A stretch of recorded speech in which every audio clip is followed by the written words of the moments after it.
समभाव समदृष्टि की पढ़ाई व गुढ़ाई करने के पीछे मुख्य उद्देश्य है अपने यथार्थ में बने रहने हेतु आत्मज्ञान द्वारा मन वचन कर्म से आत्म भाव अनुसार हर प्राणी के प्रति परमात्म दृष्टि व वृत्ति अपनाकर अपने आत्म बल का भरपूर प्रयोग करते हुए अब तक धारण किए हुए सूक्ष्म से सूक्ष्म दोषों का निवारण कर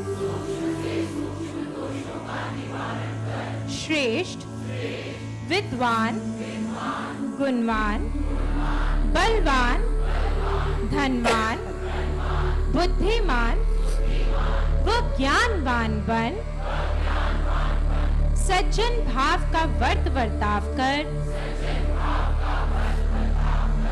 एक अच्छे इंसान की तरह जीवन जीने के योग्य बनना। मैं जानता हूँ कि यही युक्ति ही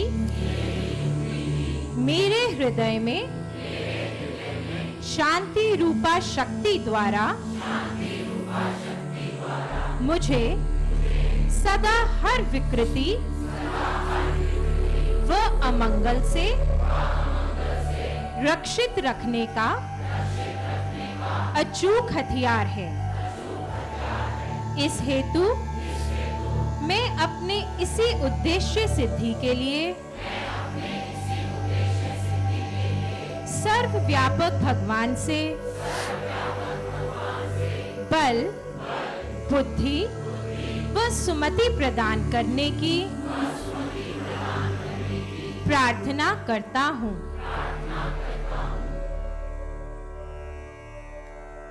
तैयार सब? सीधे हो जाओ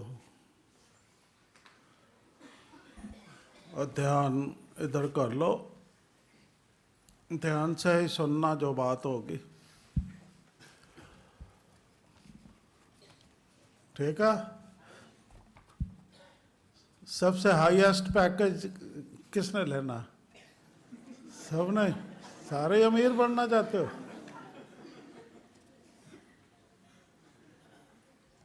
अमीरों के भी अमीर बना देंगे ना। आपसे अमीर और कोई ना हो, ना ही ऐसा करो कि कोई एक दूसरे से गरीब रहे, बराबर हो जाओ सारे। ऐसा यत्न करो। बहुत पोस्ट्स हैं।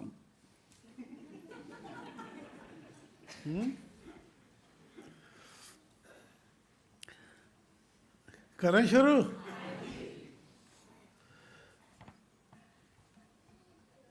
सत्वस्तु के कुदरती ग्रंथ में कहा गया है, सत्वस्तु के कुदरती ग्रंथ में कहा गया है, ब्रह्म शब्द वचन परवान करो। ब्रह्म शब्द वचन परवान करो।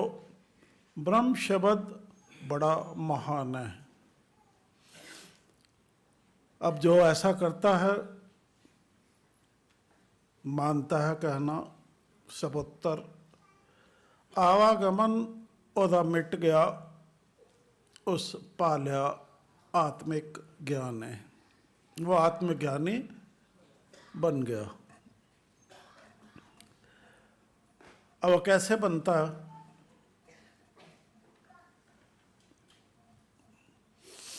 जब ध्यान द्वारा ब्रह्म शब्द का मानसिक प्रत्यक्ष हो जाता है, जब ध्यान द्वारा ब्रह्म शब्द का मानसिक प्रत्यक्ष हो जाता है, तो शब्द ब्रह्म, ब्रह्म शब्द मानसिक प्रत्यक्ष हो गया तो शब्द ब्रह्म, वो तो हो गया ना। अब वो शब्द ब्रह्म जाना है इस्तेमाल में, उससे हमें प्राप्त होना शुरू हो जाता है आत्मज्ञान। जब ध्यान, यही लिखा हुआ है ना, आत्मज्ञानी हो गया वो, अब आत्मज्ञानी बनने लगे हो। जब ध्यान द्वारा ब्रह्म शब्द का मानसिक प्रत्यक्ष हो जाता है तो शब्द ब्रह्म रूपी अनहद नाद, अब शब्द होएगा तो कोई आवाज तो आएगी ना। शब्द ब्रह्म रूपी अनहद नाद, अंतःकरण के स्वर, यानी अंतःकरण के स्वर यानी मन की आवाज के रूप में सुनाई देने लग जाता है। समझ आई बात? तो बात बननी शुरू हो जाती है, ज्ञान प्राप्ति शुरू हो गई। जब ध्यान द्वारा शब्द ब्रह्म का मानसिक प्रत्यक्ष हो जाता है तो शब्द ब्रह्म रूपी अनहद नाद, अंतःकरण के स्वर, मन की आवाज के रूप में, मन कहाँ है? अंतःकरण पे ही, उसी का ही है ना एक, तो सुनाई देने लग जाता है। यानी वो सुनाई देना ब्रह्म विचार मनुष्य के ख्याल में उतरना आरंभ हो जाता है। सुनाई दिया तो वो ब्रह्म विचार है, अब वो मनुष्य के ख्याल में उतरने आरंभ हो जाते हैं। और काम मजबूत हो गया। अब ख्याल में उतरने, धारणा शुरू हो गई, धारणा शुरू हो गई ना। अब ये इस्तेमाल करेगी, इसके बाद आरंभ हो जाता है। इससे धारणा के रूप में मन में रहने व होने वाले, अब हमारे मन में जो भी धारणा हो गई, अब वो ब्रह्म भाव में रह रही है ना, और उसका भी हमें अनुभव हो रहा है, और उससे प्रभाव से जो हो रहा है, होने वाला, उसका भी अनुभव हो रहा है। तो हमें बात समझ आ रही है, हमारी भावना में उतर रही है वो बात। तो हमारा जीवन जीने का यहाँ नजरिया बन रहा है। क्या बन रहा है? इससे धारणा के रूप में, समझ आ रही है ना, इससे धारणा के रूप में मन में रहने व होने वाला, दोनों शब्दों को समझने की बात है। अब सिर्फ रहने वाला समझ आए तो होने वाला ना समझ आए तो उसकी कीमत नहीं पता लगती ना, यह कितना अमूल्यवान है। उस जो है उससे क्या हो सकता है, जो रह रहा है, हमारे विद्यमान है, वो क्या क्या कर सकता है, होने वाला वहीं वो दिखाता है, दर्शन हो जाता है कि इस शब्द विचार से ये आप कर सकते हो। तो हिम्मत बढ़ती है करने की, बढ़ती है ना, क्या नहीं बढ़ेगी?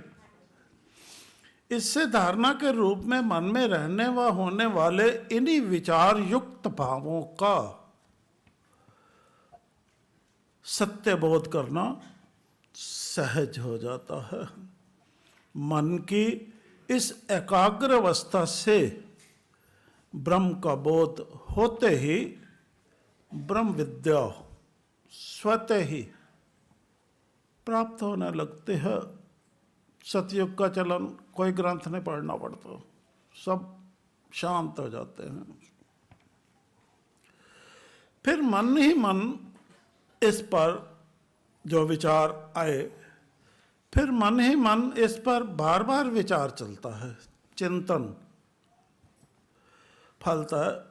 ब्रह्म विचार से मनुष्य जब बार बार चिंतन चलता है तो मनुष्य क्या होता है? विचारशील बनता है। और उसकी ये अवस्था, विचारशील अवस्था जो होती है, पर ब्रह्म यानी शुद्ध ज्ञानमय, सत्य ज्ञान को जानने वाला, धारणा में ज्ञानमय हो जाता है, या हम कह सकते हैं ज्ञान स्वरूप।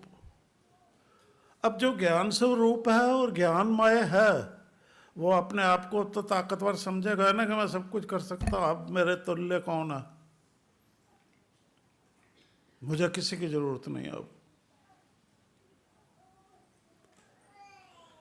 फिर मन ही मन इस पर बार बार विचार चलता है, फलते ब्रह्म विचार से मनुष्य विचारशील बनता है, और उसकी यह अवस्था पर ब्रह्म यानी शुद्ध ज्ञानमय या ज्ञान स्वरूप व महाशक्तिशाली, ज्ञान स्वरूप और महाशक्तिशाली होने का प्रतीक होती है।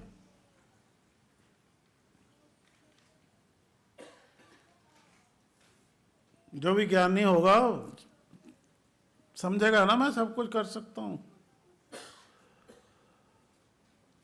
तो वो शक्तिशाली होने का प्रतीक होती है उसकी अवस्था मानसिक। याद रखो, यही तो उसकी शुद्ध चैतन्य अवस्था कहलाती है, फुल्ली कॉन्शियस। याद रखो, यही उसकी शुद्ध चैतन्य अवस्था कहलाती है। अब चैतन्य अवस्था से क्या होता है? जिससे उसकी वृत्ति, चित्तवृत्तियां जो होती हैं, वृत्ति, स्मृति, बुद्धि, वह भाव स्वभाव रूपी बाना सब निर्मल हो जाता है। क्योंकि हृदय का वातावरण शुद्ध हो गया, अंतःकरण शुद्ध है, तो ये सब निर्मल है। इसी शुद्ध धारणा क्रिया से ही इंसान की समाधि अवस्था, लीन, मन की लीन अवस्था किसी कारण भी भंग नहीं होती। फिर जगत में जितना विचरो, जितना इसको देखो, आपके मन की लीनता उधर से भंग नहीं होते, और जगत की तरफ विमुखता बनी रहती है, जुड़ता नहीं ख्याल उनके साथ। जगत धारणा की क्रिया आरंभ होने का कोई गुंजाइश नहीं रहती, क्योंकि धारणा आ रही है, उधर से आ रही है।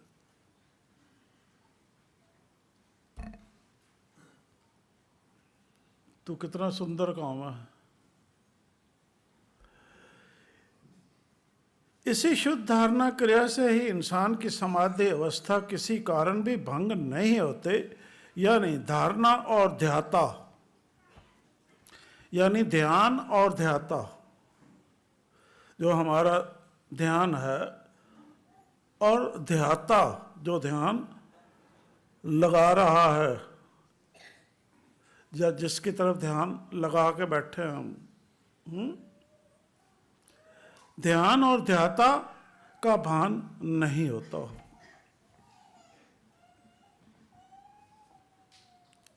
अपना ये फिर शरीर कुछ नहीं है, ना ध्यान रहता है ना ध्याता रहता है, तो कौन रहता है?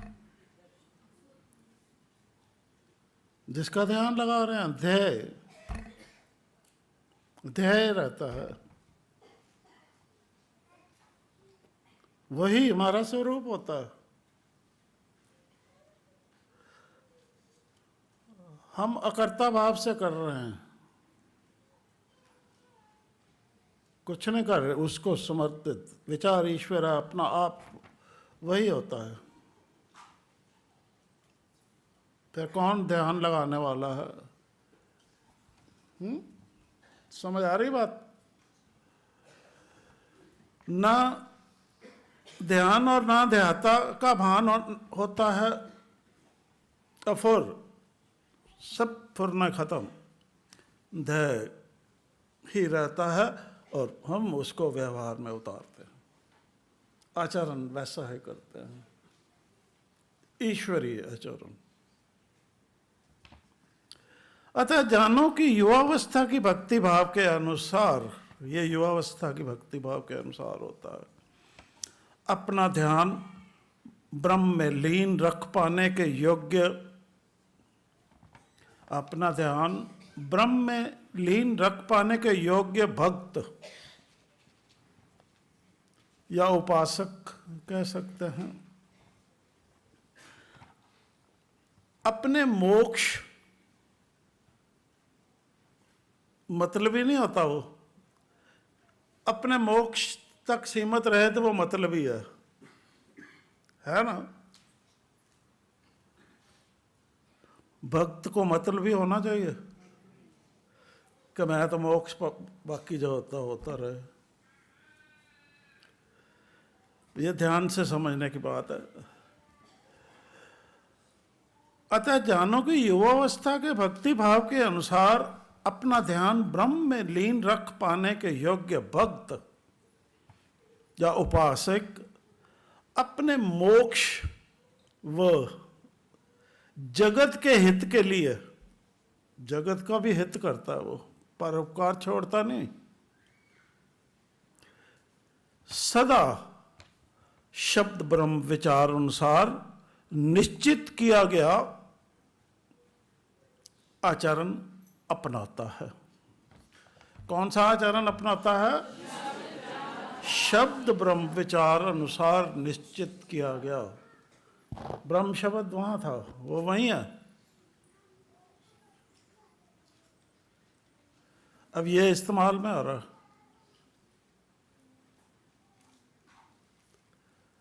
समझ आ जाएगी धीरे धीरे। आचरण अपनाता है वह एक अच्छे व नेक इंसान के रूप में अपनी उत्कृष्ट अवस्था में सत्य निष्ठा व धर्मपरायणता से बना रहता है। याद रखो, ऐसा इसलिए संभव हो पाता है क्योंकि अपने जीवन लक्ष्य प्राप्ति हेतु वह, क्यों संभव हो पाता है कि वो मोक्ष भी प्राप्त कर ले और जगत का हित भी कर ले, दोनों काम कर ले। अब वो कैसे होता है वो बताने लगे। सक्षम तो हो गया, वो कर सकता है, मोक्ष भी प्राप्त कर सकता है वो, पर करेगा कैसे?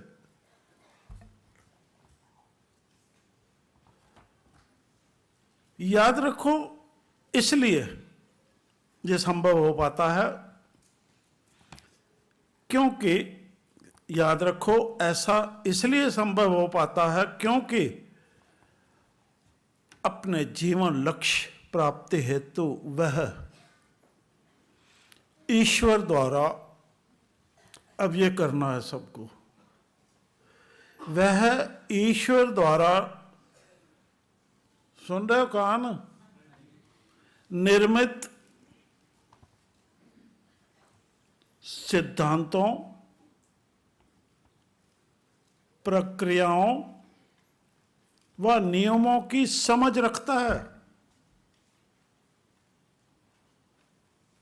जिसका वर्णन सत्वस्तु के कुदरते ग्रंथ में है। उसमें सिद्धांत भी हैं, प्रतिक्रियाएं भी हैं, प्रक्रियाएं जो होती हैं, प्रक्रियाएं भी हैं और नियम भी हैं। इसलिए उसको पढ़ना आवश्यक होता है समझदारी से। वह सत्यनिष्ठ धर्मपरायण जो होता है इंसान, तब संभव करवाता है कि वो ईश्वर द्वारा निर्मित सिद्धांतों, प्रक्रियाओं व नियमों की समझ रखता है। सिर्फ समझ ही नहीं रखता, वह तदनुकूल निर्धारित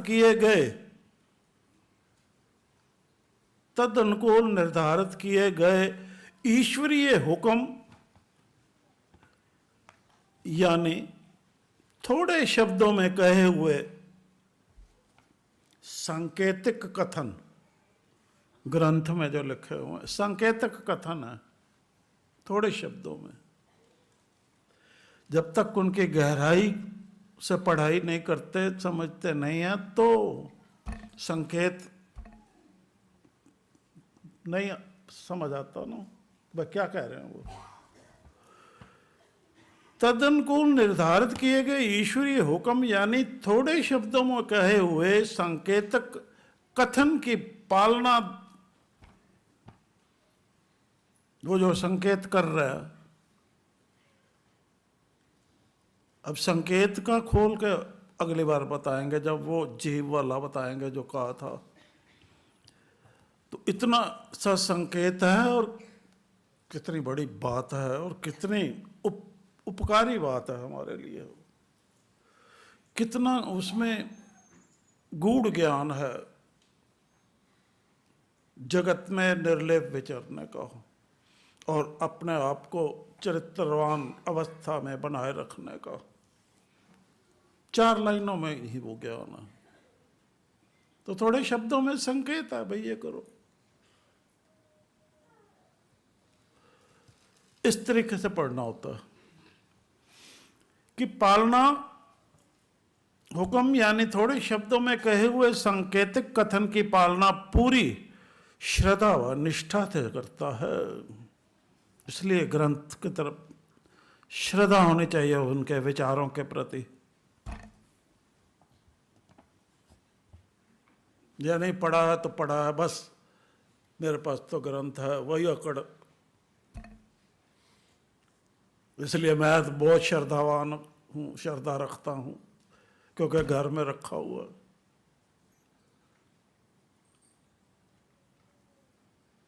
ये सबसे नालायक की बात होती है, जो परमार्थ ज्ञान में इतना बड़ा जीरो होता है। वो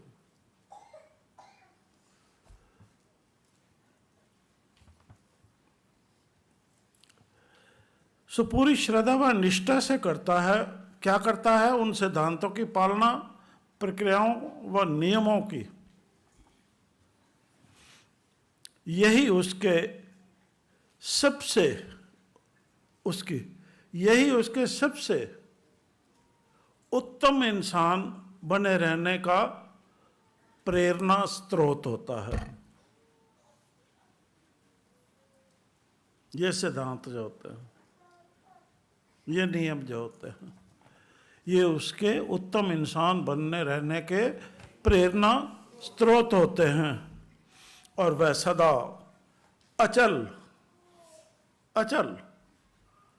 इसी अवस्था में ही बना रहता है। उत्तम इंसान की अवस्था में अचल, कोई कुछ भी कर ले। समझ आ रही बात? बनना तो दगेबाज मत बनना।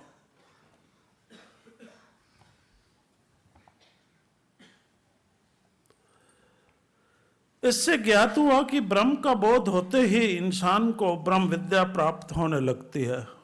आ गई ना समझ? ये विद्या उसे स्वतंत्र बुद्धि व मानवता अनुरूप बने रहने व सब कुछ आत्मविश्वास से करने का पराक्रम दिखाने हेतु शक्तिशाली बनाती है। ऐसा होने पर पारदर्शी अंतःकरण,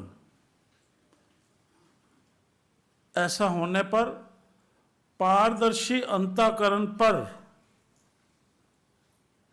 अब ये फिर समझने की बात है, ये कभी पढ़ा नहीं होगा ना, बहुत तकी में कुछ नहीं होता इसका।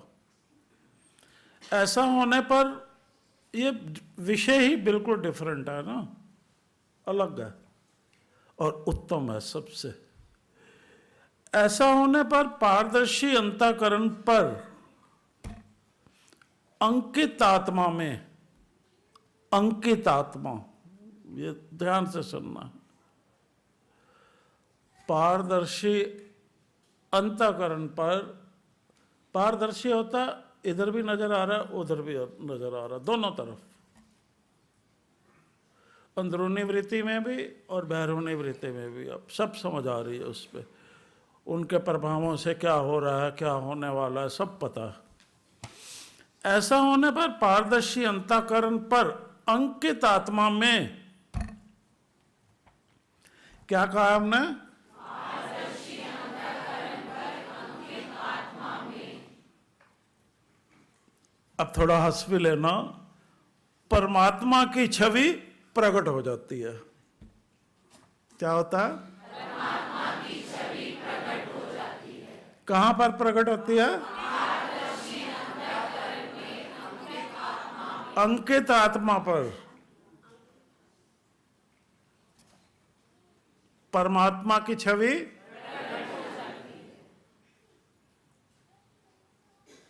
हो गया ना दर्शन?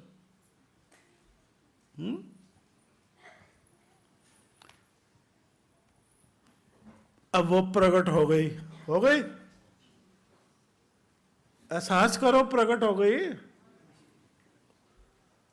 प्रसन्नता में आ जाओ।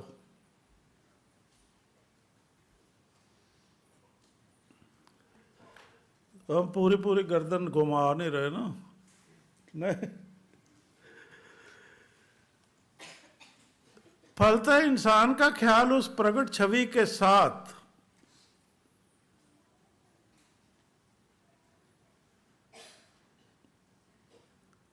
ऐसे जुड़ जाता है, जब प्रकट है उस प्रकट छवि के साथ ऐसे जुड़ जाता है कि इंसान कह उठता है हम एक हैं। कैसे जुड़ता है? बोलो। इंसान का ख्याल उस प्रकट छवि के साथ ऐसे जुड़ जाता है कि इंसान कह उठता है, क्या कह उठता है?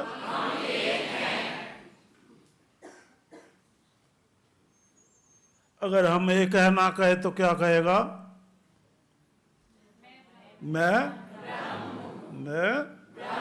क्या कहेगा? क्या? क्या?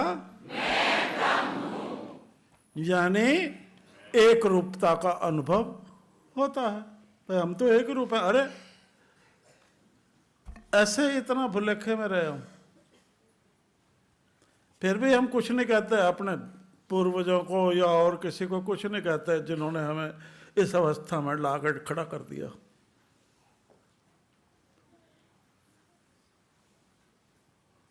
वो भी सुख में रहे, क्योंकि वो भी यही है ना।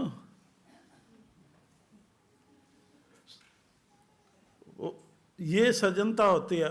उन्होंने भी जो गलती करी उनको भी क्षमा, जैसे भी हमारी गलत बनत बनाई सबकी, उनको भी माफी, क्षमा। उनके प्रति भी सज्जनता भंग नहीं करनी, और ये नहीं किसी को कहना मेरा क्या कसूर है उसने कर दिया। अरे मेरा कसूर ये है कि मैं खुद खड़ा नहीं हो, अपने पैरों पे खड़ा नहीं हो पा रहा, योग्य नहीं बनना चाह रहा। उनका तो उनको ये द्वारा नहीं मिला समय के हिसाब से।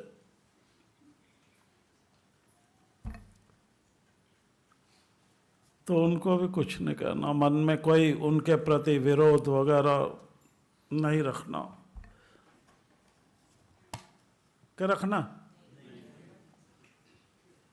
इसमें वर्जित होता है ये, रखना मत रखना। एक रूपता का अनुभव होता है। अब जानो, अब ज्ञान की बात है। इस संदर्भ में जानो कि अंतरात्मा, आत्मा या जीवात्मा, अंतःकरण या हृदय एक ही बात है। अब ग्रंथों में कई जो कोई लफ्ज कोई उलझ जाता है इंसान, इसका क्या है, इसका क्या है, इसका क्या है, उन्हीं में ही कुरेदता रहता। अब कोई उसको कुछ लिख देता, कोई उसको कुछ लिख देता, किताबें भर देते हैं। अब पढ़ने वाले उलझ जाते हैं, वो फिर उन्हीं पचड़े में ही पड़े रहते हैं।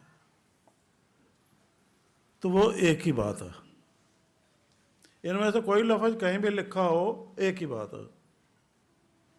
तो आपको परेशान होने की जरूरत नहीं। उसी में ही इंसान के, अब ये जो सब बताए हैं, क्या क्या बताया?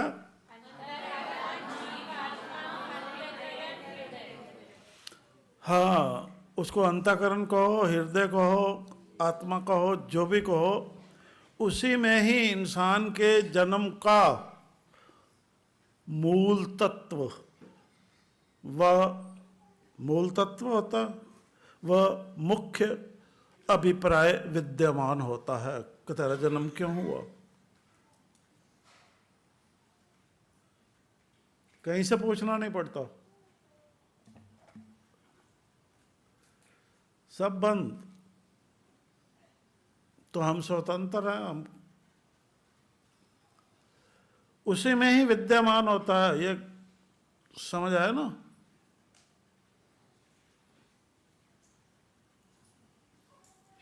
उसी में ही इंसान के जन्म का मूल तत्व व मुख्य अभिप्राय विद्यमान होता है, जो केवल, अब ये जाना कैसे जा सकता है बताओ? युवा अवस्था के भक्ति भाव से जाना जा सकता है। इस महत्व को समझो, युवा अवस्था के भक्ति भाव को कैसे जाना जा सकता है? तो जब भक्ति भाव का बताएंगे ना, उस वक्त बड़ी सावधानी से समझना उस बात को, तब ये युवावस्था का भक्ति भाव पे बने रह पाओगे। जानो कि इसी भाव में स्थिर रह शक्ति प्राप्त कर आत्म बल द्वारा मन को वश में रखते हुए निज स्वरूप में बने रहे अपना ये महान उद्देश्य इसी जीवन काल में सिद्ध किया जा सकता है। इस उद्देश्य सिद्धि के पश्चात एकता, एक अवस्था में बने रहना कोई सवाल नहीं रहता। सतयुग का चलन। अब कलयुग में ये बहुत इतना बड़ा सवाल है, एकता में रहना या इसकी एक अवस्था बना कर रखना, बहुत बड़ा सवाल है। मन की यही शुद्धता और पवित्रता इंसान के भावों और विचारों के सौंदर्य का प्रतीक होती है। उसके भाव भी सुंदर होते हैं, विचार भी सुंदर होते हैं, जो उसे उच्च बुद्धि, उच्च ख्याल बनाती है। सारे कहते हैं ये कितना उच्च बुद्धि है, जिसका भाव भी सुंदर है, विचार भी सुंदर है, दोनों चीजें सुंदर हैं। अब भाव सुंदर क्यों है, विचार सुंदर क्यों है, कैसे बताओगे?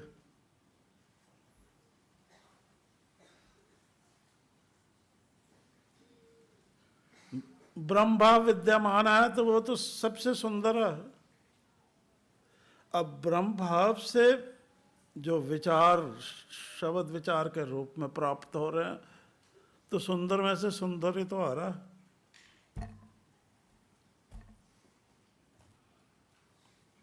तो इसको लिए सुंदरता को विद्यमान हो हमारे हृदय में, हमारा रूप नहीं निखर जाएगा, भाव स्वभाव का भी और शरीर का भी निखरेगा कि नहीं?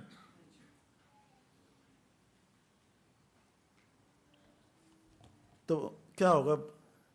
रियल ब्यूटी बन जाएगी सर। क्या बनेगा? हाँ, रियल ब्यूटी बाहर आएगी, झलका मारे, झलके मारेगी ना रियल ब्यूटी। क्या करेगी रियल ब्यूटी? हाँ, फिर हम देखेंगे।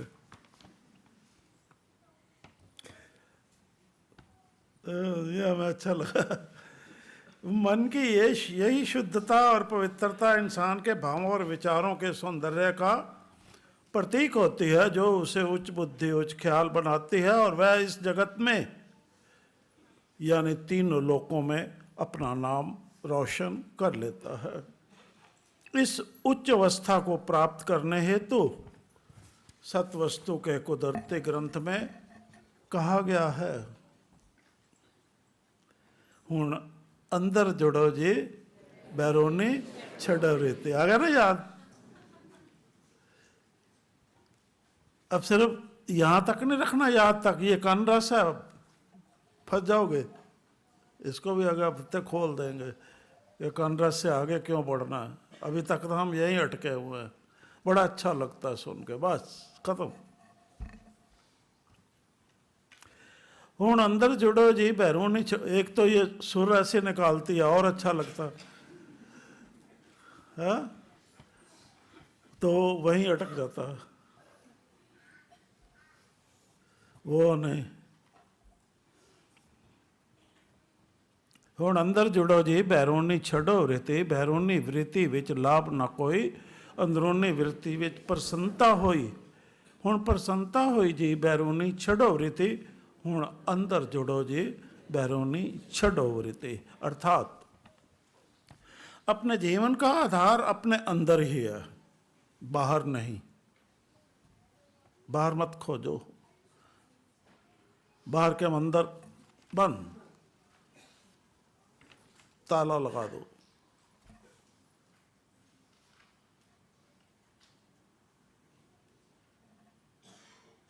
अंदर मंदिर जो है उसका निर्माण करो।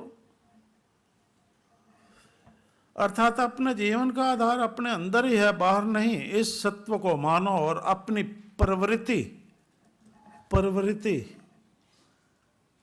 वस्तुओं या बाहरी घटनाओं आदि के प्रति ना रखते हुए, प्रवृत्ति ना रखते हुए, वस्तुओं और घटनाओं दोनों के अपनी मानसिक स्थिति के प्रति रखो, इसके प्रति रखो, उनके प्रति नहीं, कि ये एक अवस्था में रहे। इस पे नियंत्रण रखो, पूरा ध्यान इस पे रखो। उधर वस्तुओं और बाहरी घटनाओं पे ध्यान मत उलझाओ अपना। कहाँ ध्यान रखो? इसकी अवस्था ना बिगड़े, चाहे कोई कुछ भी कर दे, उसके प्रति वैर भाव जागृत ना हो, ना ही अंदर अंतर्द्वंदपन पे, ना ही बाहर।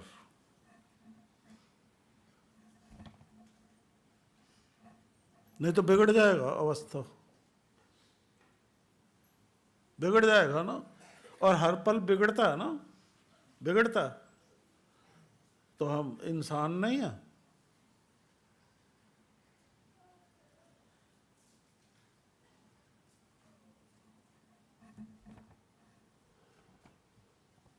हम इंसान है ना। अब जो इंसान दिन के वक्त ही सोता रहे, उसका क्या करना? जरा जो दिन के वक्त सोता रहे और फिर अपना एक तो बगैर इजाजत आ गए, एक फिर सो के होता है ना। दूसरों का भी वो करना।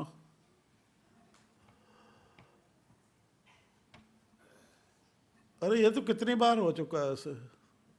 आपके हित की बात कर रहे हैं हम, आप इतने उसमें आ जाओगे प्रसन्नता में और इतना शांति में आ जाओगे अगर बात मानते हो तो बिल्कुल एकाग्र होकर बैठना सीखो।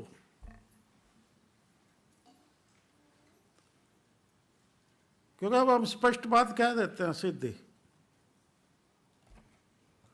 उसी में ही भलाई होती है। अब तुम ऐसे सोए पड़े हो तो सारे देखेंगे नहीं। अर्थात अपने, चलो इधर आ जाओ, अर्थात अपने जीवन का आधार अपने ही अंदर, बाहर नहीं। इस सत्य को मानो और अपनी प्रवृत्ति बाहरी वस्तुओं या बाहरी घटनाओं आदि के प्रति ना रखते हुए, अब ये बाहरी घटना के प्रति गई ना हमारी, पर यहां तो सुधार की आवश्यकता है ना, उसको फिर हटा लेना वहां से। ना रखते हुए किधर रखनी है? अपनी मानसिक स्थिति के प्रति। मानसिक स्थिति समझ आई है? लफ्ज को समझो कि ये ना बिगड़े, कुछ भी हो जाए, 100 घाटा पड़ जाए हमें, परिवार में जो आता है आ जाए, जो जाता है चला जाए, पर ये ना बिगड़े।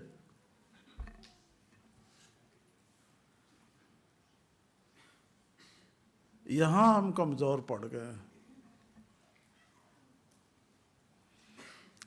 यही मजबूती सच्चे पातशाह जी ने,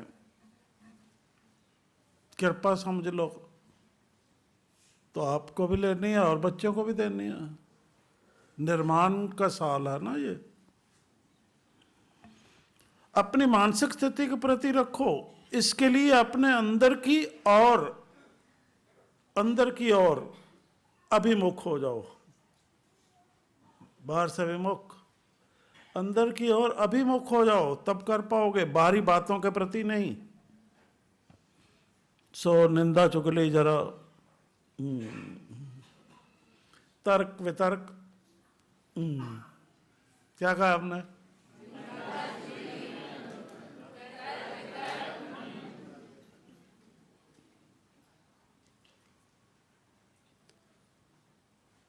है तो मुश्किल काम,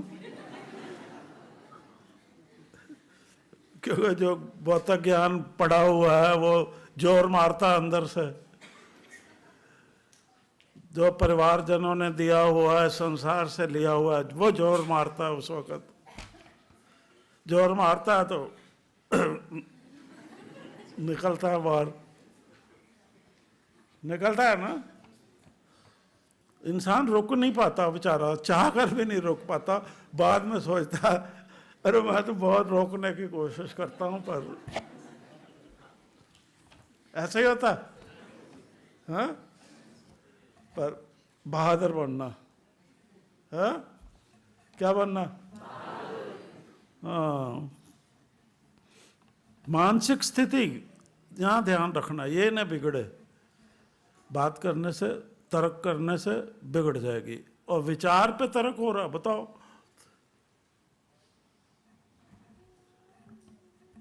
तो जो भी यहां बात होती है उसकी बाहर जाके कोई तर्क करने की जरूरत नहीं आपस में। कोई बात उसको अमल में लाना है और बच्चों को समझाना है, वैसे आदर्श बनना है उनके सामने।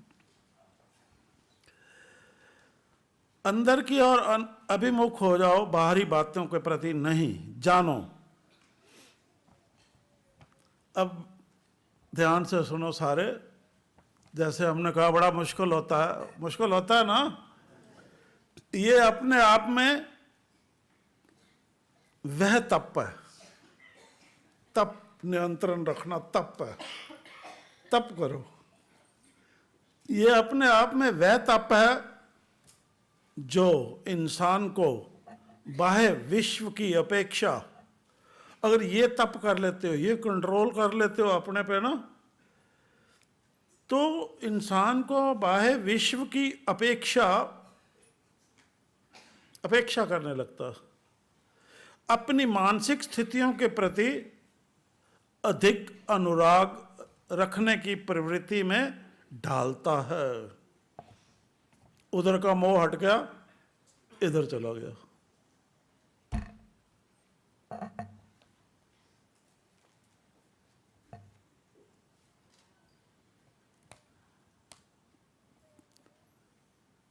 तो सारा काम ठीक हो गया, सब फुर्नों से आजाद हो गया। सब फुरनों से तो आजादी चाहते हो या गुलाम बने रहना चाहते हो? गुलाम। तो बाह्य विश्व की अपेक्षा अपनी मानसिक स्थितियों के प्रति अधिक अनुराग रखो, उस प्रवृत्ति में ढल जाओ। याद रखो, ऐसा होने पर चित्त की एकाग्रता में कभी विघ्न नहीं पड़ता और मन मस्तिष्क सम अवस्था में स्थिर बना रहता है। तात्पर्य यह है कि मन मस्तिष्क की सम अवस्था से अंदरूनी वृत्ति आत्मीयता व प्रियता की प्रतीक हो जाती है। आत्मीयता की प्रतीक होती है तो प्रिय लगती है, प्रिय लगती है ना। जब प्रिय लगती है तो उसको हम बैरूनी वृत्ति में इस्तेमाल करना खुश होकर करते हैं। चित्त को प्रसन्नता मिलती है, प्रिय लगती है तो प्रसन्न चित्तता से हम व्यवहार में करते हैं। प्रिय वस्तु बाहर दे रहे हैं।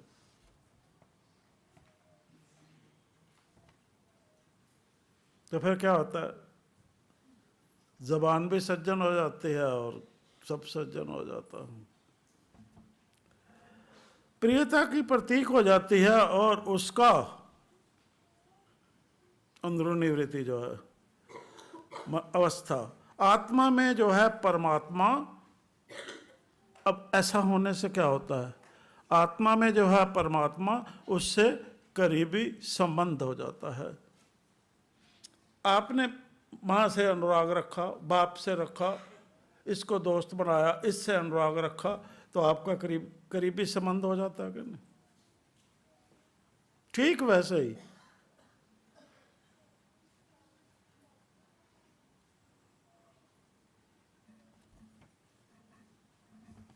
अगर चाहो तो संबंध बना सकते हो, संबंध बना सकते हो ना। करीबी संबंध बना रहता है, यानी मनुष्य का ख्याल अपने घर में बना रहता है, या हम कह सकते हैं सूरत ब्रह्म शब्द के संग जुड़ी रहती है। अब सारे तरीकों से बता दिया आपको। इस अवस्था में मन में कुछ भिन्न या दूसरा भाव घर करने की गुंजाइश नहीं रहती। अब क्यों नहीं गुंजाइश रहती?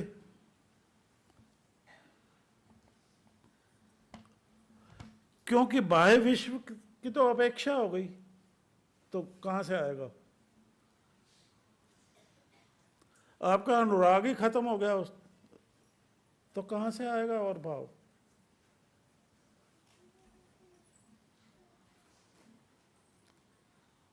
तो कोई भय नहीं है, फिर जगत में विचरो, अनुराग मत रखो, विचरो।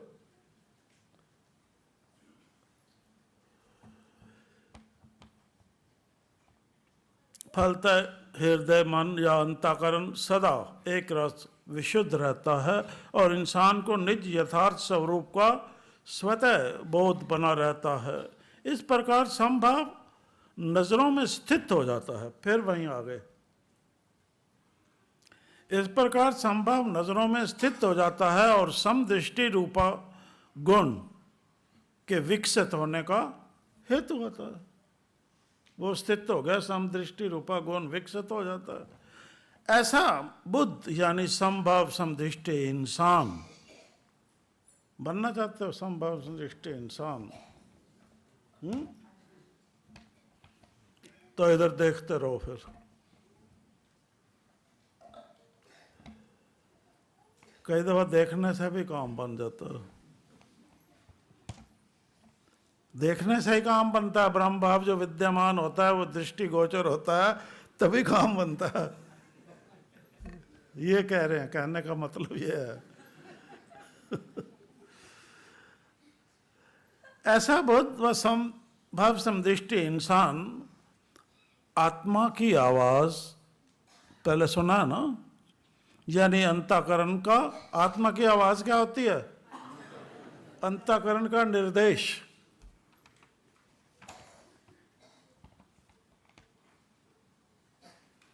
क्या होती है आत्मा की हाँ, आत्मा की आवाज यानी अंतःकरण का निर्देश सुनने व धारने वाला श्रेष्ठता को प्राप्त होता है। अंतर की जानने वाले ऐसे समबुद्धि इंसान की अंदरूनी व बैरूनी दोनों वृत्तियों की निर्विकारता के कारण दोनों वृत्तियां निर्विकार होती हैं। असमानता नहीं पनपती, असमानता नहीं पनपती, सम रहती हैं। किसी के साथ भी असमानता का व्यवहार नहीं करते हम। यानी मन में असमानता पनपने से क्या होता है?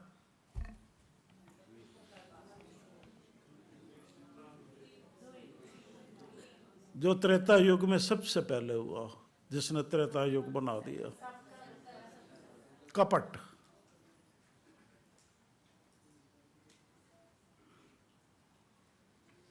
असमानता नहीं पनपती यानी मन में कपट नहीं पनपता जी। ये पूरी कुदरती साइंस है, ऐसे सुनने से नहीं समझ आती, इसको घर जाके करना होता है। आशय यह है कि वह मन में जब कपट नहीं पनपता तो कैसा होता है वो, वह मन में कुछ ना रखते हुए शुद्ध मन अफर सबसे खुले हृदय से बात करता है। अब मन की बात खुले हृदय से कर सकते हो किसी से? छुपा के करते हो ना? करते हो ना छुपा के? नहीं कर पाते खुले हृदय से। बुज़दिल, बड़े अकड़ के चलते हैं बुज़दिल।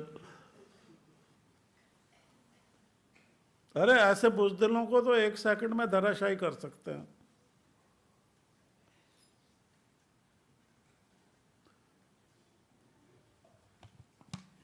सबसे खुले हृदय से बात करता है, इस प्रकार वह हृदय का भेद कह देने वाला बहादुर। आप किसी को कह सकते हो कुछ, भाई ऐसे क्यों कर रहा? तो कहना पड़ता है ना, चाहे वो ऐसे मुंह बनाए, चाहे ऐसे करे, चाहे बाहर जाके कुछ करे, चाहे घर बैठ जाए, जो मर्जी करे, औरों को भी बिठा दे चाहे। वो कहते हैं ना, देख के रंग चढ़ता है संग का। तो ऐसा हम देख रहे हैं, ऐसा घटित होता हुआ देख रहे हैं संग का रंग। संभल के रहना। इस प्रकार वह हृदय का भेद कह देने वाला बहादुर किसी अन्य को भी, हृदय का भेद कह देने वाला बहादुर किसी अन्य को भी भेदभाव की दृष्टि से नहीं देखता। ये विशेष गुण होता है। यानी किसी के लिए रहस्यमय नहीं होता, सीधा स्पष्ट।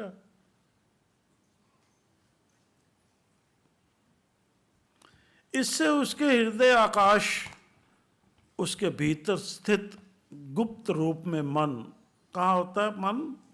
हृदय स्थित गुप्त रूप में मन, हृदय की गति, चित्तवृत्ति व भावना को मन की दशा अनुसार विशुद्धता प्राप्त होती रहती है। चित्तवृत्ति को भी होती है, भावना को भी होती है।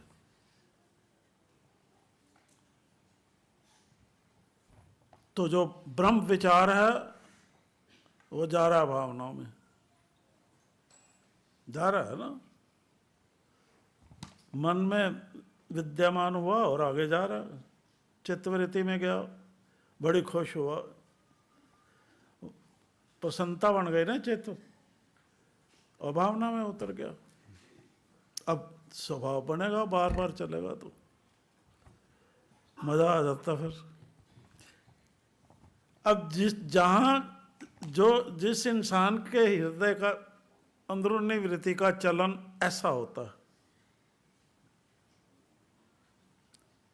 ये शुभ लक्षण होता है। ऐसा अंदर होना वृद्धि का,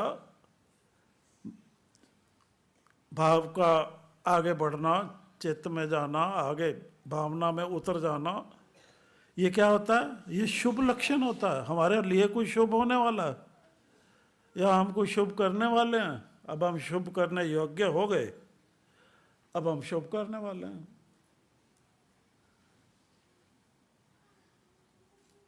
क्या होता है? ये शुभ लक्षण होता है।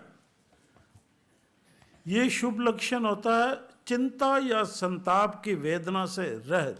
इसमें ना चिंता सताती है, ना संताप सताता है, ना उनसे जो पीड़ा होती है, वेदना, वो भी नहीं, उससे रहित मन की शांत अवस्था के, यानी इंसान के लिए संतोषी व धैर्यवान बने रहने का, पराक्रम दिखाने योग्य बने रहने के, वो संतोषी होता है।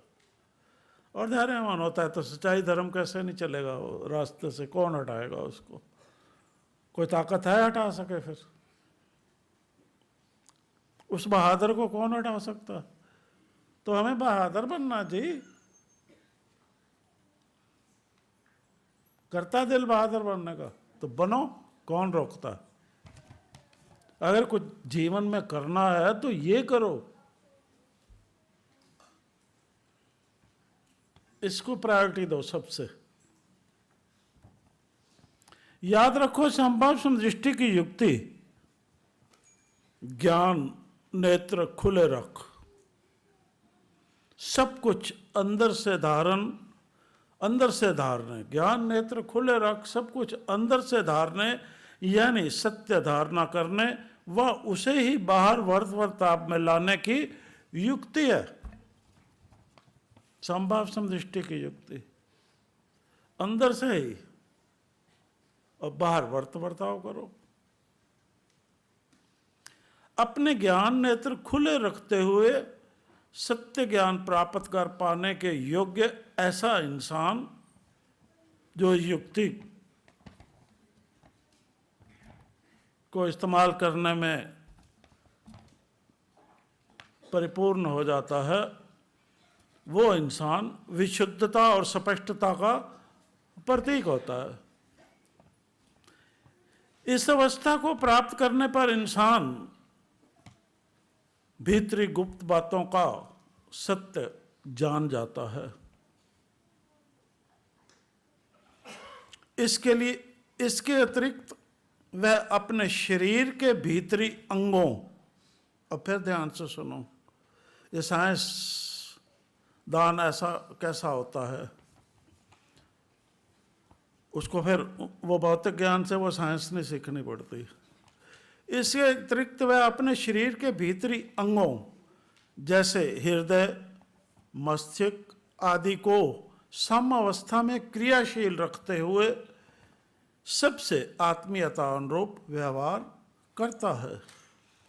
तभी तो ऐसा आत्मीय जन यानी सज्जनता का प्रतीक, सबका घनिष्ठ मित्र बन जाता है।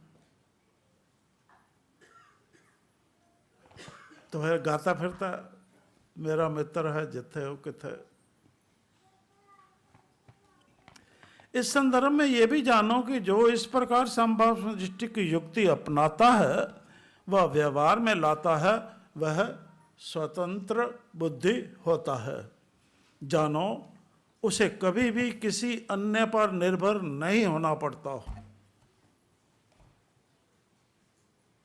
परमार्थ का ज्ञान कहीं से नहीं लेना पड़ता उसको, ना ही भौतिक ज्ञान लेना पड़ता।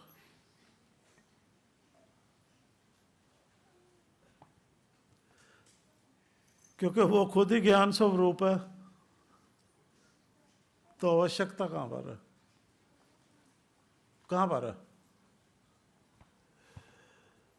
अभी आपको बातें पूरी समझ में नहीं उतरेंगी ना, क्योंकि सब वो है।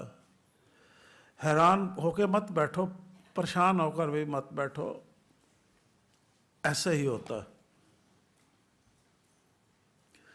उसकी सरलता पर, वो सरल इंसान होता है, उसकी सरलता। अब ये ध्यान से सुनना, उसकी सरलता, उस इंसान की सरलता, वो लगता है ना ऐसे ही है, चतुर नहीं होता ना, उसकी सरलता आनंद का अंतरंग होती है। अंतर आनंद के रंग में होता है वो, अंदरूनी तौर पे वो आनंद में होता है। और सौंदर्य, सरलता तो आनंद का अंतरंग होता है, और सौंदर्य बहिरंग होता है, बाहर से वो सुंदर होता है, सुंदर स्वभावों वाला।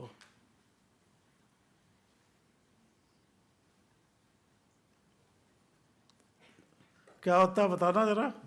सरलता आनंद का अंतरंग होती है, और सौंदर्य क्या होता है, क्या होता है, सौंदर्य बहिरंग होता है। अच्छा लगा। अब इसके विपरीत क्या होता है, अब समझो, और इस परिस्थिति से आ जाओ ऊपर। इसके विपरीत आपको महसूस होगा इस वक्त, अब जब हम कहने लगे हैं, अपना सच समझ आएगा इस वक्त का। इसके विपरीत सांसारिकता, बाहर से मिथ्या विषय विकारों को धारने व उनके पहले धारने व उनके वेग से उदित फुरनों, धारे वेग हुआ, उससे उदित फुरनों, या हम कह सकते हैं संकल्पों, उससे उदित फुरनों संकल्पों के प्रभाव से मन को अशांत करने, मन अशांत उठता है, वह मत्स्य के असंतुलित अवस्था को प्राप्त होने की बात है। उल्टा इसके होता है। तो ऐसे हो रहा है, मन अशांत रहता ये असंतुलित रहता, दोनों ही होता तो कब संभलेंगे।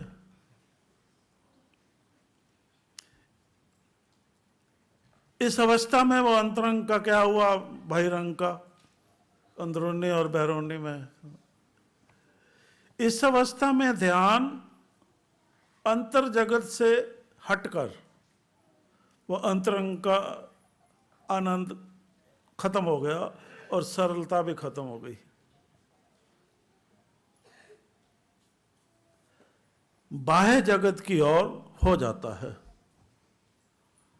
और इंसान अपने जीवन उद्देश्य से भटक बाह्य विषयों में रुचिशील हो जाता है। उसकी रुचि बाहरी विषयों में हो जाती है। अब फिर इस विषय में रुचि नहीं रहती, नहीं बनती ना रुचि। धक्का लगा के बैठाते हैं। क्यों ये हालत है, इतनी सख्त बीमारी।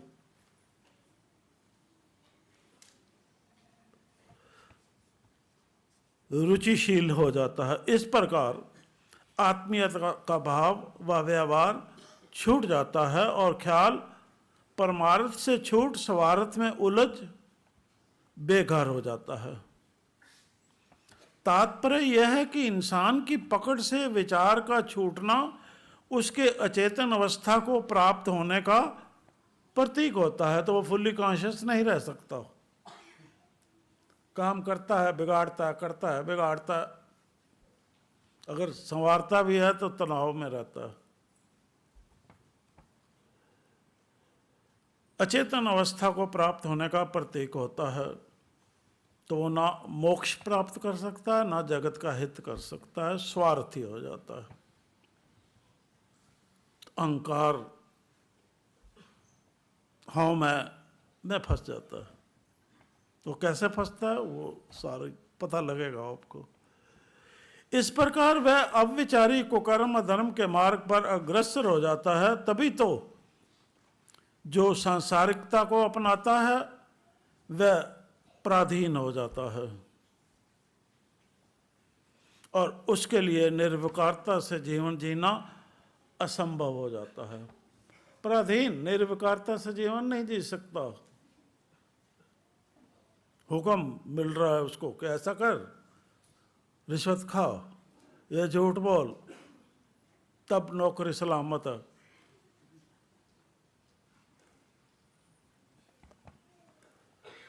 जानो, इस भ्रमित अवस्था में इंसान के लिए संतोषी, धैर्यवान व आत्मविश्वासी बने रहना अपने आप में बहुत बड़ा सवाल बन जाता है। इसी परिप्रेक्ष्य में आज के चलन के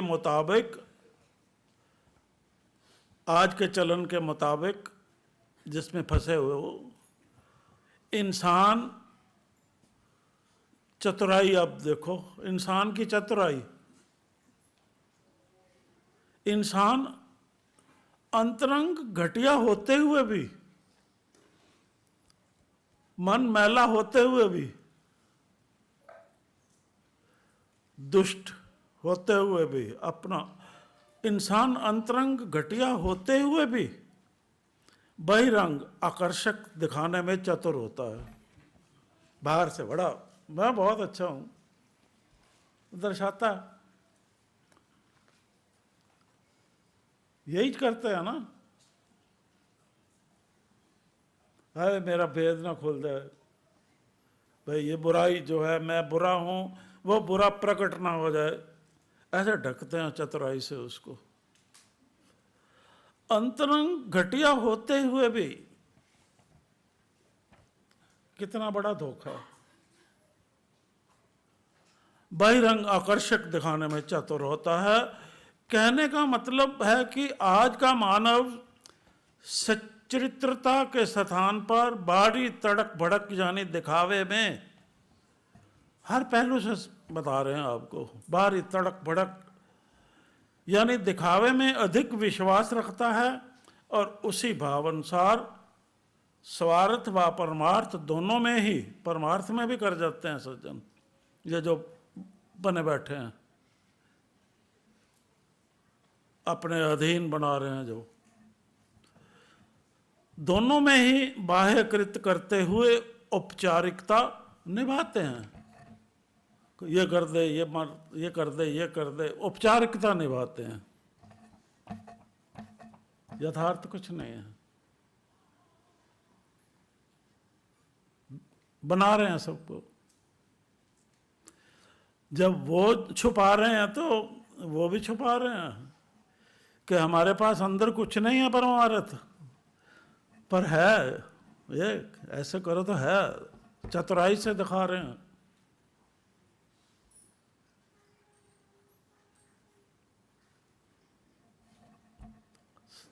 आज का चलन समझ आया? ये चलन है आज का, जिसको हमें समझना है अच्छे से।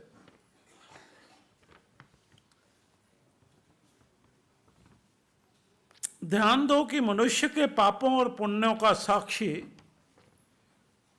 मन में स्थित परमात्मा यानी अंतःकरण ही होता है।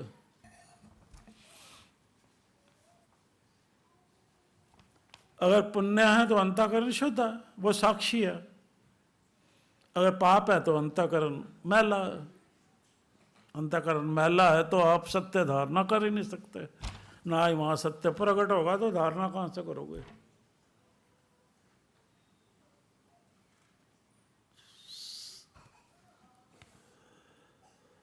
अंतर्भाव रूप में वृत्ति चित्त में स्थित भाव व स्वभाव द्वारा साक्षात हो जाती है। अंतर्भाव रूप में जो वृत्ति होती है, चित्त में स्थित भाव, वह स्वभाव द्वारा साक्षात हो जाती है, कर्म में उतरती है, वचन में उतरती है, तो साक्षात हो जाती है, वचन से भी कर्म से भी। और जिन भावों को वह छिपाता है, अब झंझट तो यहां फंस जाता है इंसान, जन्म मरण में। अब जिन भावों को छुपाता है चतुर, अंदर तो मैला है उसका और बाहर दर्शाता है, तो अपने जो भाव अंदर हैं उनको छुपा रहा है, वो छुपा रहा है ना। अब वो इस्तेमाल नहीं हो रहा, छुपा के संदूक में रख रहा है ना। तो क्या होता है, ये समझने की बात है। जिन भावों को वह छुपाता है उसका नाश कभी नहीं होता।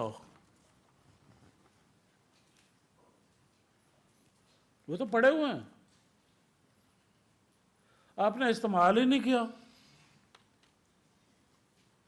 छिपा रहे हो सबसे, किसी को पता भी नहीं है, वे कोई बता दे इसका कर, कुछ कर ले भाई कर ले,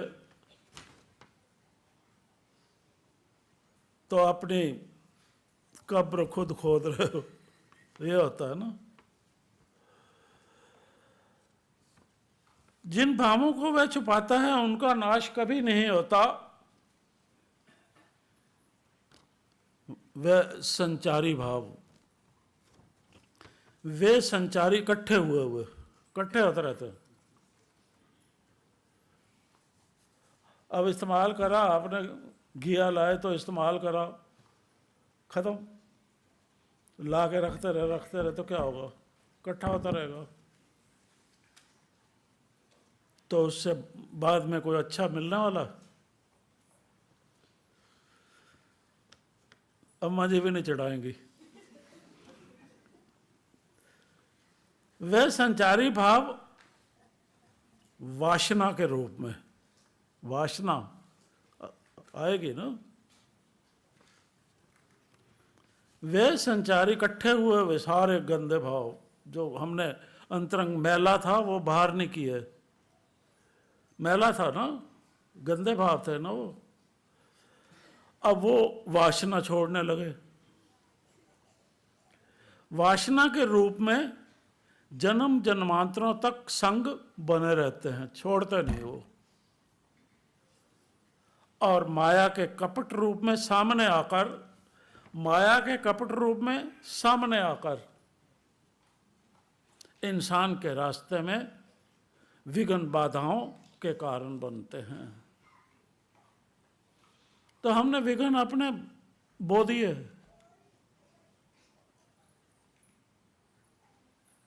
उनको उसी वक्त खत्म करो, पर बहादुर बनना पड़ेगा उसके लिए।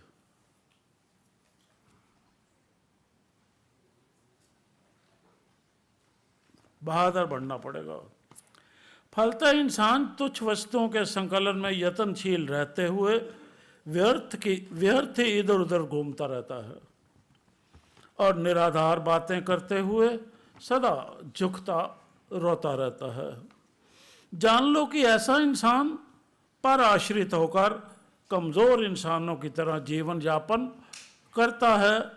ऐसी स्थिति में इंसान पराजित होने की लज्जा तक छोड़ देता है। इतनी बार हारता है जीवन में कि शर्म ही नहीं रहती उसको, फिर दुष्कर्म करने में भी उसको शर्म नहीं रहती, घर छोड़ने में भी शर्म नहीं रहती, लज्जाहीन इंसान होता है वो। ऊपर से जैसी तड़क भड़क दिखाए, रंग अपना दिखाए, कपड़े पहन के आए, बात दिखाए, वो कपट कर रहा होता है। अब उसका कपट समझता नहीं कोई, फिर भी जुड़ जाते हैं, क्योंकि वो कपट से अच्छापन, मैला इंसान, बुरा इंसान, अच्छापन। इस प्रकार वह मन की शांति व जीवन का आनंद खो बैठता है। ये अपने आप को अव्यवस्थित हो जाता है, बुरी दशा को प्राप्त होने व अपने ही सर्वनाश के करने की बात है। सर्वनाश की तरफ बढ़ रहा है, जबकि ग्रंथ में लिखा हुआ फिर आना जय इस द्वारे बेटा।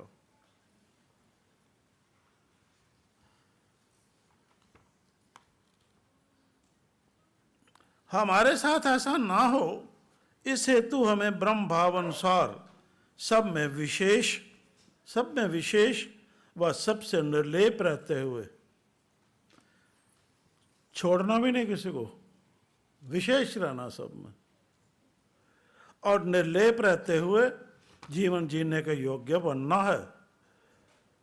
इस हेतु सावधान रहना है कि किसी भी परिस्थिति में हमारी अंदरूनी व बैरूनी दोनों वृत्तियों की पकड़ से आत्मीयता का चलन ना छूटे। इसके लिए हमें खुद पर नियंत्रण रखना होगा। ये निज धर्म पर मजबूत बने रहने की बात है। अगर हम इस धर्म पर नहीं रह पाते तो हम चरित्रहीन हैं। अब खुद को देख लो। अंततः हमारे लिए बनता है कि हम समभाव समदृष्टि की युक्ति अनुसार सज्जन भाव के वर्ताव द्वारा अपने निर्द्वंद, निर्विघ्न, निर्विकार, निर्वैर, निर्भय व निर्लिप्त नित्य स्वरूप में बने रह कुल सृष्टि में सर्वव्यापक भगवान का अनुभव करते हुए जीवन जीना सुनिश्चित करें। यानी संभाव समदृष्टि के, तभी हमारी शारीरिक व मानसिक अवस्था सदा सम या एक रस बनी रह सकेगी, जो युवा अवस्था का प्रतीक होगी। याद रखो, मनुष्य में कुदरत प्रदत्त ऐसा जीवन जीने की शक्ति व क्षमता दोनों ही है।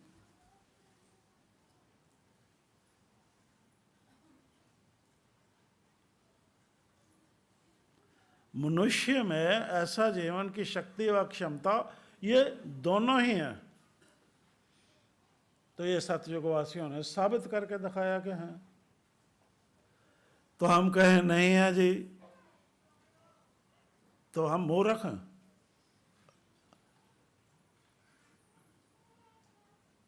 ये कोई बात नहीं है करने की कि नहीं है जी,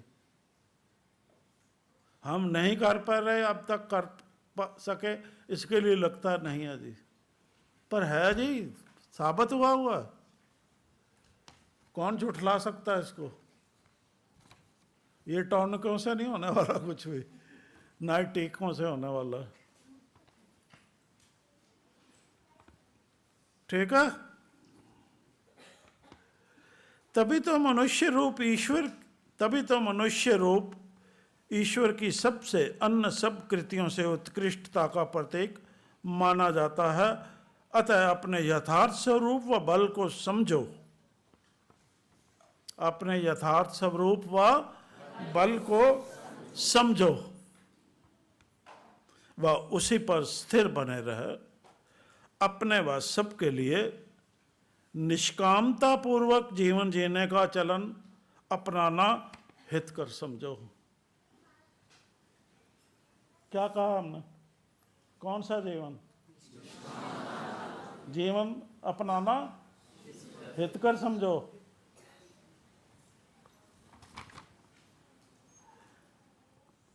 ऐसा करने पर ही सब प्रकार के फुर्नों की हेतु, सब प्रकार के जिससे फुरने विघ्न बाधाओं से बचे रहे, अपने अंतःकरण को विशुद्ध रखते हुए जीवन का मूल आशय सिद्ध कर पाओगे। सबकी जानकारी हेतु ये विघ्न बाधाएं यानी व्याधियां क्रमशः इस प्रकार हैं। अब सुनना, इन विघ्न बाधाओं में तो नहीं फंसे हुए, ठीक है। सबसे पहले व्याधि, आदि व्याधि के रोग होते हैं ना, पता ना। अब वो होता है शारीरिक अस्वस्थता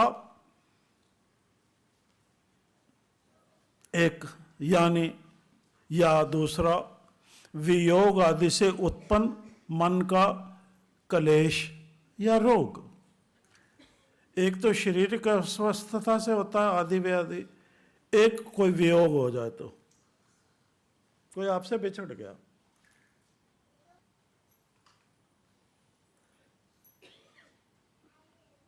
ये ना ही विघन पड़ना चाहिए आपके भक्ति भाव में, इससे, इस घटित होने से, तो ना ही बाधा होनी चाहिए। ये ध्यान रखना।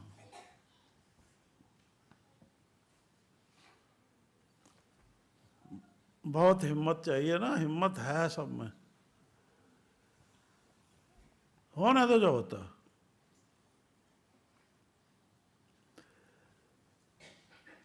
दूसरा होता है सत्यान, यानी सत्कर्म में चित्त अगर विघ्न बाधाओं में उलझ गए, उनमें जो बताई हैं आदि वे आदि, तो सत्कर्म में क्या होगा, चित्त का ना लगना, वो चित्त नहीं लगेगा आपका, लगेगा? अरे क्लेश और रोग सता रहा है तो सत्कर्म में चित्त कहां से लगेगा? लगेगा?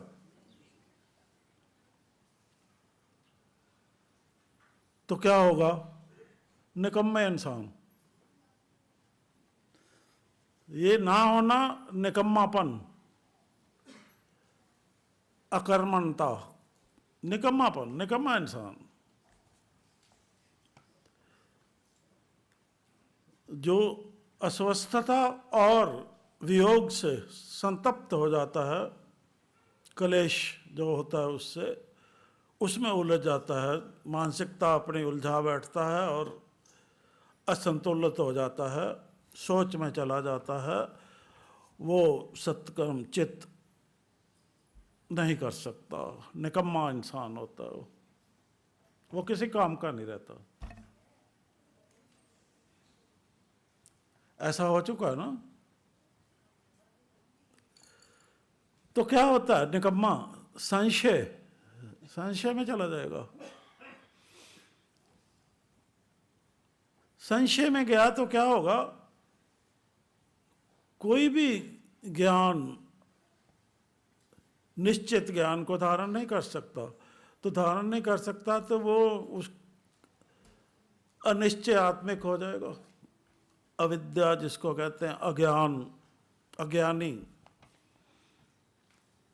अज्ञानी अज्ञानता में फंस जाएगा ना। तो अज्ञानता में फंसा तो दुविधा में गया। कहाँ गया? हाँ, अब दुविधा जो होती है चित्त की, डोलायमान, हिलती डुलती प्रतीति होती है। अब हिलती डुलती प्रतीति में क्या होता है, जो भी संभावनाएं होती हैं और असंभावनाएं होते हैं, उनका मिश्रण होता है दोनों को। जो संभव है करना मेरे लिए, जो असंभव है, दोनों का मिश्रण होता है। मैं ये कर सकता हूँ, नहीं कर सकता, कर सकता हूँ, नहीं कर सकता, दुविधा में पड़ जाता। तो अपनी शक्ति का होते हुए भी इस्तेमाल नहीं कर पाता, मिश्रित अवस्था होती है उस वक्त। अब मिश्रित में से कहाँ से ढूंढेगा? अब क्या होता है उससे, अब ये पागलपन की अवस्था होती है, प्रमाद जिसको कहते हैं, वो किसी नशे में होने की अवस्था होती है, स्वार्थ का नशा या कोई और नशा, धन इकट्ठे करने का नशा या कुछ और, तो पागलपन। अब पागलपन में वो कर्तव्य निभा पाएगा? तो कर्तव्यों की अपेक्षा करता है वो,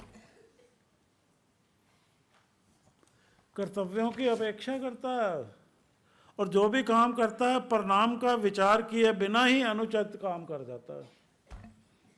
काम करने से पहले उसके परिणाम का विचार ही नहीं करता तो अनुचित हो जाता है। हुआ है ना जीवन में बहुत बार। तो पहले परिणाम को सोचना होता है कुछ भी शुरू करने से पहले। इससे क्या होता है, बार बार टूटता है तो उसका स्वभाव अपने आप ही आलसी हो जाता है। शारीरिक या मानसिक शिथिलता, दोनों शिथिल हो जाते हैं, कमज़ोर, किसी कार्य विशेष में तत्पर न होने की प्रवृत्ति में ढल जाता है।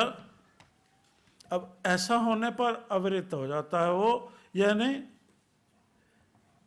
उसमें वैराग्य का अभाव हो जाता है, वैराग्य का अभाव हो जाता, कमी हो जाती है, जिसमें क्या होता है, वैराग्य का अभाव होने से विषयों में तृष्णा बढ़ जाती है। तो तृष्णा की काली सर्पनी अंग अंग में डंग चलाती है, ठच विष भरती है। वैराग्य का अभाव, वैराग की अंधेरी चलानी पड़ेगी, तब ये होगा, तब ये ठीक होगा सिलसिला। तो तृष्णा उड़ जाएगी, तृष्णा उड़ गई तो क्या होगा, विषय विकार खत्म। अब जब विषयों में तृष्णा हो जाती है तो क्या होता है, ईश्वर के विमुख हो गया। फिर ध्यान साधना में उसका ध्यान नहीं रखता, मन ही नहीं लगता ध्यान साधना में, वही विषय याद आते हैं, ध्यान साधना में आते हैं ना। फिर वो ध्यान साधना के फल को, मोक्ष जो होता है, मिथ्या समझता है। ध्यान साधना से जो फल मोक्ष है उसको ही मिथ्या समझता है। बताओ, बुद्धि मारी गई बिल्कुल ही।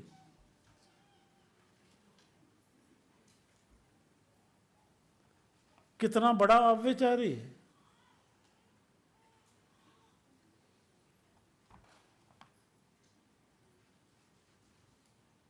ऐसे अविचारी को तो वैसे ही उड़ा देना चाहिए।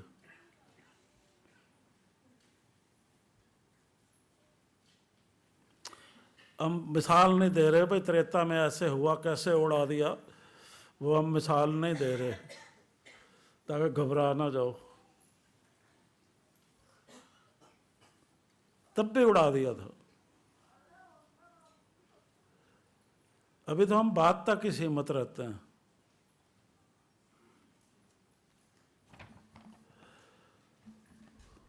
तो भ्रांति दर्शन में चला गया, वो दर्शन ही भ्रांति हो गया उसके लिए, अपना असली स्वरूप ही भ्रांति बन गया।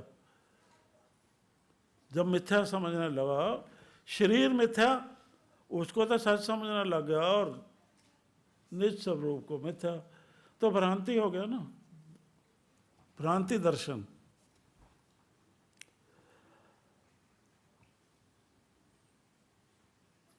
तो ऐसा इंसान समाधि अवस्था तक कैसे पहुंच सकता है, जिसका मन सदा निरंतर लीन रह सके? हो सकता है? नहीं रह सकता ना। तो वही अनव्यवस्थित हो गया, अनवस्थित हो गया उसको। यानी समाधि भूमि को पाकर भी अगर उसके नज़दीक पहुंचकर भी, अब जैसे हम देखते हैं ना कई सज्जन कैसे बजाते थे सत्संग में, अब एक अवस्था की तरफ बढ़ रहे थे आकर भी, अब इन लोगों पे ऐसा नहीं होता, सोच भी नहीं सकता कि ये इंसान गिर सकता, पाकर भी अब उनका चित्त उसमें नहीं ठहर रहा, भाग गए।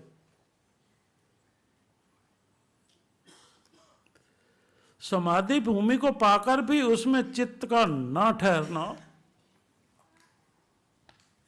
ये स्टार्ट कहां से होता है? वहां से, व्याधि से। उन मानसिक रोगियों को मानसिकता में ढाला, अब वो रोग ने फिर जोर मारा आकर प्रभाव से किसी के, तो फिर रोग लपेट के ले गया।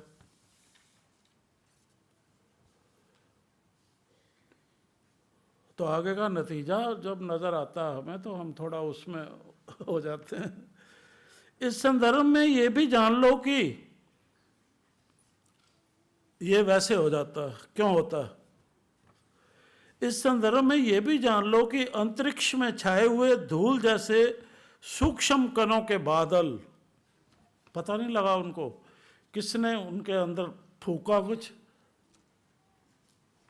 और ठहर गया इंसान। अंतरिक्ष में छाए हुए धूल जैसे सूक्ष्म कणों के बादल जिस प्रकार प्रकाश को रोकते हैं, उसी प्रकार ये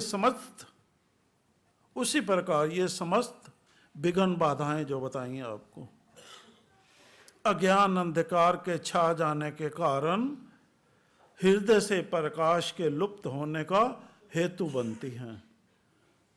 अब किसी ने अज्ञानी फूंक मारी और कण छा गए अंदर। हमारे हृदय आकाश पर छाए हुए अज्ञान रूपी बादलों के कारण ही हम अपने असलियत ब्रह्म स्वरूप का बोध नहीं कर पाते। अतः इस अज्ञान रूपी अंधकार से उबर पुनः ब्रह्म प्रकाश में स्थित होने के लिए हमें अपने हृदय आकाश का वातावरण स्वच्छ रखना होगा, ताकि हमारी सूरत शब्द ब्रह्म के साथ जुड़ी रहे। इस तरह हम अपने ब्रह्म स्वरूप में स्थिर रह इस जगत में निर्लिप्तता से विचरने के योग्य बने रहें व अपने जीवन लक्ष्य, कौन सा लक्ष्य, कौन सा, यानी परम पद को प्राप्त कर सकें। इतने से बात है। अब जरा यह हटाना सारा कुछ।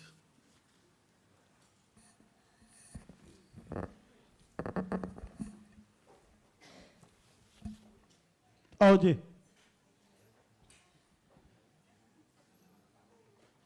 निष्काम भाव से आना। इसको भी चेतावनी दे दी हमने। बैठ जाओ। सब ने देखते हुए इधर करना है। अरे आपकी तरफ नहीं कह रहे, अपनी तरफ कह रहे हैं। तो हम तो इतनी नजरों से नहीं घबराते ना। आपको इतनी नजरें देखने लग जाए तो आप तो शर्मा जाओगे या झुंझला जाओगे।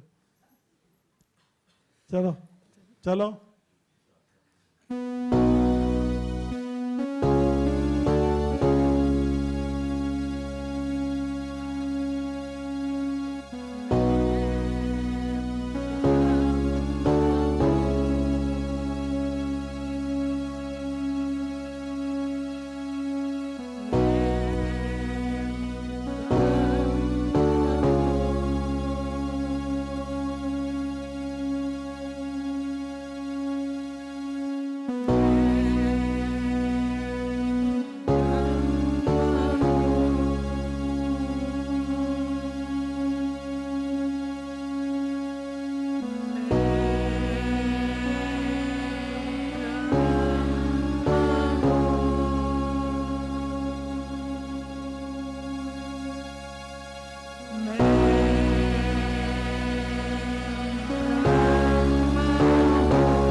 सो ये हमने क्यों बैठाया इनको बजाने पे,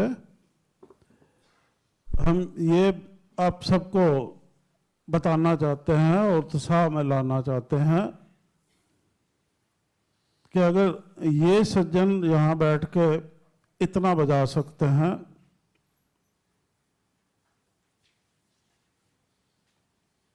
तो ये जो चल रहा है सबक,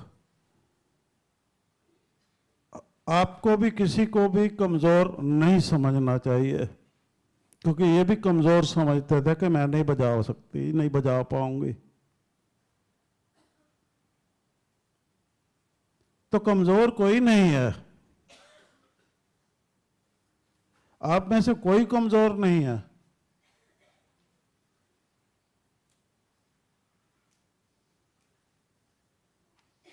दृढ़ संकल्प हो जाओ, बस करना है तो करना ही है, और ये मान के चलो कि कर सकते हो। ठीक है, ठीक है, हाँ शुक्र है, चेहरे पे कुछ तो हंसी आई है। चलो अब ऊपर।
समभाव समृद्धि की नीति द्वारा सज्जन भाव अमन्य नारायण हेतु इस शांति शक्ति की प्रतीक के आगे शीश अर्पण करें, शीश अर्पण करें, शीश अर्पण करें।